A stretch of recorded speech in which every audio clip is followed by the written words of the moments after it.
ನಮಸ್ಕಾರ ಸ್ನೇಹಿತರೆ, ಈ ವಿಡಿಯೋದಲ್ಲಿ ಮಹಿಳೆಯರು ಯಾವ ವಸ್ತುಗಳನ್ನು ದಾನ ಮಾಡಿದ್ದರೆ ಅವರ ಪತಿಯು ದೀರ್ಘಾಯುಷ್ಯವನ್ನು ಪಡೆದುಕೊಳ್ಳುತ್ತಾನೆ ಎಂಬ ವಿಷಯವನ್ನು ಹೇಳಲಿದ್ದೇನೆ. ಸ್ನೇಹಿತರೆ, ನಮ್ಮ ಹಿಂದೂ ಧರ್ಮದಲ್ಲಿ ನಾವು ನೋಡಲಾಗಿರುವ ಅನೇಕ ಪುರಾಣಗಳಲ್ಲಿ ಗರುಡ ಪುರಾಣವು ಕೂಡ ಒಂದಾಗಿದೆ. ಇದು ನಮ್ಮ ಧರ್ಮದ ಪ್ರಮುಖ ಗ್ರಂಥವೆಂದು ಕೂಡ ಹೇಳಲಾಗುತ್ತದೆ. ಈ ಪುರಾಣದಲ್ಲಿ ನಮ್ಮ ಜೀವನಕ್ಕೆ ಸಂಬಂಧಿಸಿದ ಅನೇಕ ವಿಚಾರಗಳನ್ನು ಕುರಿತು ಈ ಗರುಡ ಪುರಾಣದಲ್ಲಿ ಹೇಳಲಾಗಿದೆ. ಸ್ನೇಹಿತರೆ, ಗರುಡ ಪುರಾಣದಲ್ಲಿ ದಾನವನ್ನು ಕುರಿತು ಕೂಡ ಒಂದಿಷ್ಟು ಮಾಹಿತಿಯನ್ನು ನೀಡಲಾಗಿದೆ. ಹಾಗೆಯೇ ಗರುಡ ಪುರಾಣದಲ್ಲಿ ಮಾತ್ರವಲ್ಲ, ನಾವು ವಾಸ್ತುಶಾಸ್ತ್ರ ಸೇರಿದಂತೆ ಇನ್ನು ಅನೇಕ ಧಾರ್ಮಿಕ ಗ್ರಂಥಗಳಲ್ಲಿ ದಾನದ ಕುರಿತು ಮಹತ್ವವನ್ನು ಹೇಳಲಾಗಿದೆ. ಅವುಗಳಲ್ಲಿ ದಾನವನ್ನು ಅತ್ಯಂತ ಮಂಗಳಕರ ಕಾರ್ಯವೆಂದು ಹೇಳುತ್ತಾರೆ. ಸ್ನೇಹಿತರೆ, ದಾನ ಮಾಡುವಾಗ ನಾವು ಕೆಲವೊಂದು ವಸ್ತುಗಳನ್ನು ದಾನ ಮಾಡುವುದು ಹೆಚ್ಚಿನ ಪ್ರಯೋಜನವನ್ನು ನೀಡುತ್ತದೆ ಎಂದು ಕೂಡ ಹೇಳಲಾಗಿದೆ. ಅದರಲ್ಲಿಯೂ ಮಹಿಳೆಯರು ತಮ್ಮ ಪತಿಯ ದೀರ್ಘಾಯುಷ್ಯಕ್ಕಾಗಿ ಹಾಗೂ ಉತ್ತಮ ಆರೋಗ್ಯಕ್ಕಾಗಿ 3 ವಸ್ತುಗಳನ್ನು ದಾನ ಮಾಡಬೇಕು ಎಂದು ಗರುಡ ಪುರಾಣದಲ್ಲಿ ಉಲ್ಲೇಖಿಸಲಾಗಿದೆ. ಸ್ನೇಹಿತರೆ, ವಿವಾಹಿತ ಸ್ತ್ರೀಗಳು ಇವುಗಳನ್ನು ದಾನ ಮಾಡುವುದರಿಂದ ಆಕೆಯ ಪತಿಯು ಹೆಚ್ಚಿನ ಆಯುಷ್ಯವನ್ನು ಪಡೆದುಕೊಳ್ಳುತ್ತಾನೆ ಎಂದು ಕೂಡ ಹೇಳಲಾಗಿದೆ.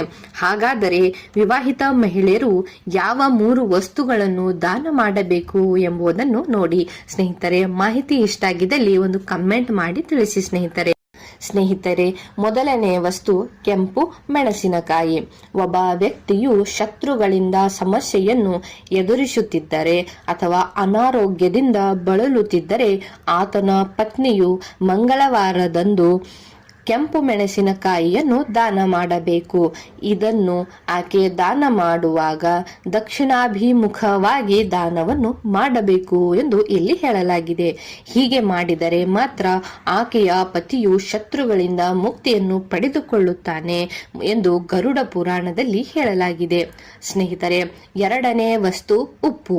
ಗರುಡ ಪುರಾಣದ ಪ್ರಕಾರ ಮಹಿಳೆಯು ಮಾಡಬೇಕಾದ ಎರಡನೇ ದಾನವೆಂದರೆ ಅದುವೇ ಉಪ್ಪಿನ ದಾನ. ಸ್ನೇಹಿತರೆ, ಉಪ್ಪು ಮಂಗಳಕರ ವಸ್ತುವಾಗಿದ್ದು ಇದನ್ನು ದಾನ ಮಾಡುವುದರಿಂದ ನಮ್ಮ ಪತಿಯ ಅದೃಷ್ಟವು ಹೊಳೆಯಲು ಪ್ರಾರಂಭವಾಗುತ್ತದೆ ಎಂದು ಹೇಳಲಾಗಿದೆ. ಈ ಕಾರಣಕ್ಕಾಗಿ ವಿವಾಹಿತ ಮಹಿಳೆಯರು ಸ್ವಂತ ತನ್ನ ಕೈಯಿಂದ ಉಪ್ಪನ್ನು ದಾನ ಮಾಡಬೇಕು ಎಂದು ಇಲ್ಲಿ ಹೇಳಲಾಗಿದೆ. ಇದು ಕೇವಲ ಅದೃಷ್ಟವನ್ನು ಬೆಳಗಿಸುವುದು ಮಾತ್ರವಲ್ಲ, ಎಲ್ಲಾ ಕಾರ್ಯಗಳಲ್ಲೂ ಯಶಸ್ಸನ್ನು ತರುತ್ತದೆ.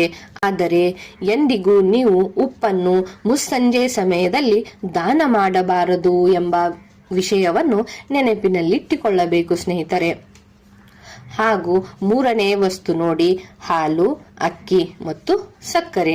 ಸ್ನೇಹಿತರೆ, ನಮ್ಮ ಧಾರ್ಮಿಕ ನಂಬಿಕೆಗಳ ಪ್ರಕಾರ ವಿವಾಹಿತ ಮಹಿಳೆಯು ಹಾಲು, ಅಕ್ಕಿ ಮತ್ತು ಸಕ್ಕರೆ ಈ 3 ವಸ್ತುಗಳನ್ನು ಸೋಮವಾರದ ದಿನದಂದು ದೇವಸ್ಥಾನದಲ್ಲಿ ದಾನ ಮಾಡುವುದರಿಂದ ಆಕೆಯ ಪತಿಯು ದೀರ್ಘಾಯುಷ್ಯವನ್ನು ಪಡೆದುಕೊಳ್ಳುತ್ತಾನೆ ಎಂದು ಹೇಳಲಾಗಿದೆ. ಹಾಗೂ ಇದನ್ನು ವಿವಾಹಿತ ಸ್ತ್ರೀಯರು ಮಾಡುವುದರಿಂದ ಆಕೆಯ ಪತಿ ಮನೆಯಲ್ಲಿ ಶಾಂತಿ, ಸಂತೋಷ ಮತ್ತು ಅದೃಷ್ಟವನ್ನು ನೆಲೆಸುತ್ತದೆ ಎಂದು ಕೂಡ ಹೇಳಲಾಗಿದೆ. ಸ್ನೇಹಿತರೆ, ಗರುಡ ಪುರಾಣ ಮತ್ತು ಧಾರ್ಮಿಕ ನಂಬಿಕೆಗಳ ಪ್ರಕಾರ ವಿವಾಹಿತ ಮಹಿಳೆಯರು ಈಗಾಗಲೇ ಹೇಳಿದ ಈ ವಸ್ತುಗಳನ್ನು ದಾನ ಮಾಡುವುದರಿಂದ ಆಕೆಯ ಪತಿಯು ದೀರ್ಘಾಯುಷ್ಯವನ್ನು ಹಾಗೂ ಅದೃಷ್ಟವನ್ನು ಪಡೆದುಕೊಳ್ಳುತ್ತಾನೆ ಎನ್ನುವಂತಹ ನಂಬಿಕೆ ಕೂಡ ಇದೆ. ಸ್ನೇಹಿತರೆ, ಮಾಹಿತಿ ಇಷ್ಟ ಆಗಿದ್ದಲ್ಲಿ ಚಾನೆಲ್ನ ಸಬ್ಸ್ಕ್ರೈಬ್ ಮಾಡಿಕೊಳ್ಳಿ ಹಾಗೂ ನಿಮ್ಮವರೊಂದಿಗೆ ಶೇರ್ ಕೂಡ ಮಾಡಿ ಸ್ನೇಹಿತರೆ. ಧನ್ಯವಾದ.